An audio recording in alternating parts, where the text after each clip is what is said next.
Assalamualaikum warahmatullahi wabarakatuh. Di sini saya sebagai perwakilan kelompok 11 akan sedikit menjelaskan materi tentang klasifikasi hadis berdasarkan kuantitasnya. Klasifikasi hadis berdasarkan kuantitas. Untuk mengungkapkan tinjauan pembagian hadis dari segi kuantitas, jumlah para perawi, para penulis hadis pada umumnya menggunakan beberapa redaksi yang berbeda. Sebagian mereka melihat pembagian hadis dari segi bagaimana proses penyampaian hadis, dan sebagian lagi memilih dari segi kuantitas atau jumlah perawinya. Dua redaksi di atas maknanya sama, yakni memandang sedikit dan banyaknya para perawi hadis. Bagian ulama usul dan teologi, diantaranya Abu Bakar al-Jassah, membaginya menjadi dua macam, dan di antara mereka, yakni ulama usul dan umumnya ulama hadis, membaginya menjadi tiga macam. Adapun klasifikasi hadis berdasarkan kuantitas. Yang pertama, hadis mutawatir. Yang kedua, hadis ahad. Yang terakhir yaitu hadis masyhur. Hadis mutawatir. Hadis mutawatir merupakan berita hadis yang bersifat indriawi, yaitu didengar atau dilihat, yang diriwayatkan oleh banyak orang yang mencapai maksimal di seluruh tingkatan sanad dan akal menghukumi mustahil menurut tradisi atau adat. Jumlah yang maksimal itu berpijak untuk kebohongan.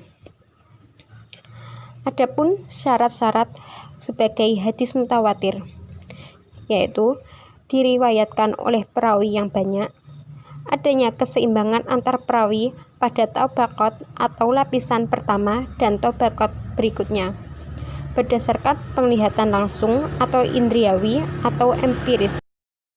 Yang terakhir, mustahil bersepakat untuk berbohong. Adapun macam-macam hadis mutawatir. Menurut sebagian ulama, hadis mutawatir terbagi menjadi dua, yaitu mutawatir lafzi dan mutawatir maknawi. Sebagian ulama lain membaginya menjadi tiga, yakni hadis mutawatir lafzi, maknawi, dan amali. Selanjutnya, faedah-faedah hadis mutawatir, yaitu keharusan untuk menerima dan mengamalkannya sesuai dengan yang diberitakan oleh hadis mutawatir tersebut, hingga membawa pada keyakinan yang qat'i atau pasti. Hadis ahad. Kata hadis ahad berarti satu, atau juga berarti khobar al-wahid, adalah khobar yang diriwayatkan oleh satu orang. Adapun pembagian hadis ahad. Yang pertama, hadis aziz, yaitu hadis yang perawinya tidak boleh kurang dari dua orang pada setiap tingkatan sanadnya.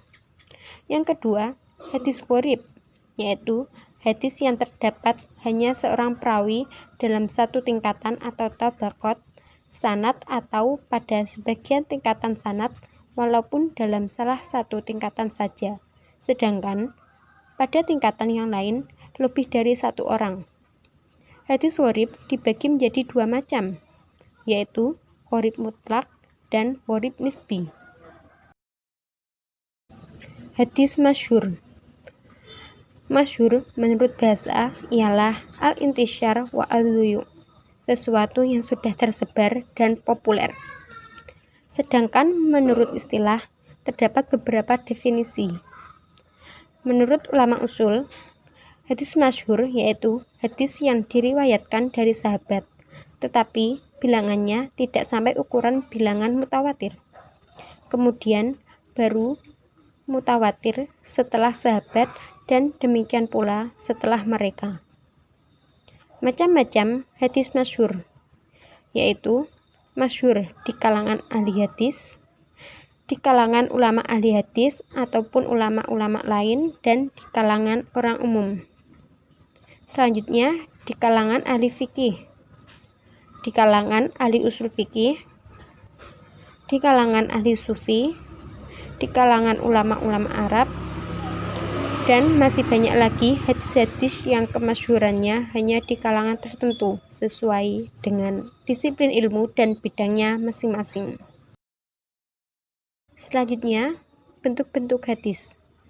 Adapun bentuk-bentuk hadis dibagi menjadi 5, yaitu hadis qauli, hadis naqriri, hadis fi'li, hadis hammi, hadis ahwali.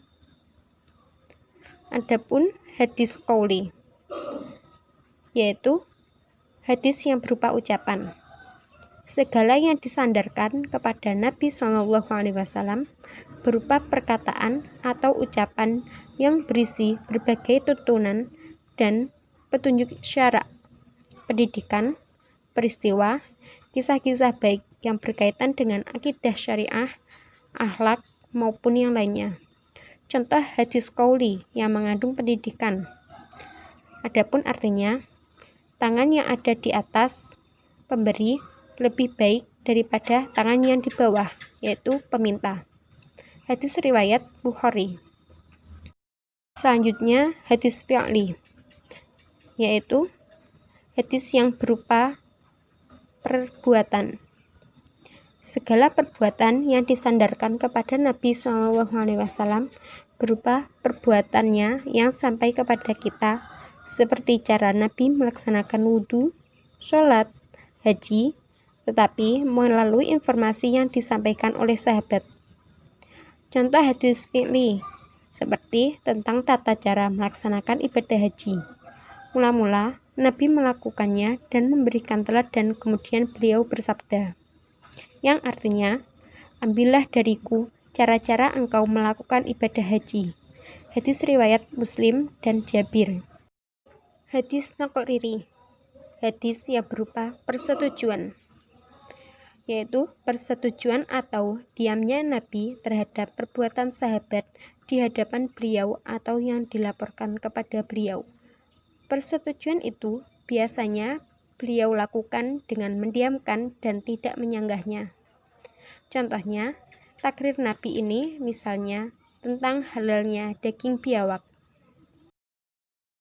Hadis ahwali, yaitu hadis yang berupa hal ihwal Nabi yang berkenan dengan keadaan fisik, sifat-sifat, dan kepribadiannya. Hal-hal yang terkait dengan fisik Nabi misalnya tentang wajah, warna kulit, dan tinggi badannya. Dalam sebuah hadis dinyatakan, yang artinya Rasulullah adalah manusia yang sebaik-baiknya rupa dan tubuh, keadaannya fisik tidak tinggi dan tidak rendah. Yang terakhir yaitu hadis hammi. Hadis hammi merupakan hadis yang berupa hasrat Nabi yang belum terrealisasikan.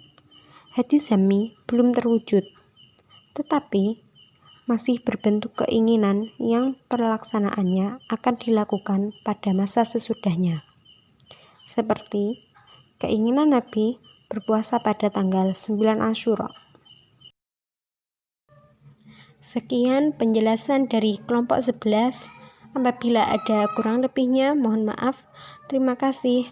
Wassalamualaikum warahmatullahi wabarakatuh.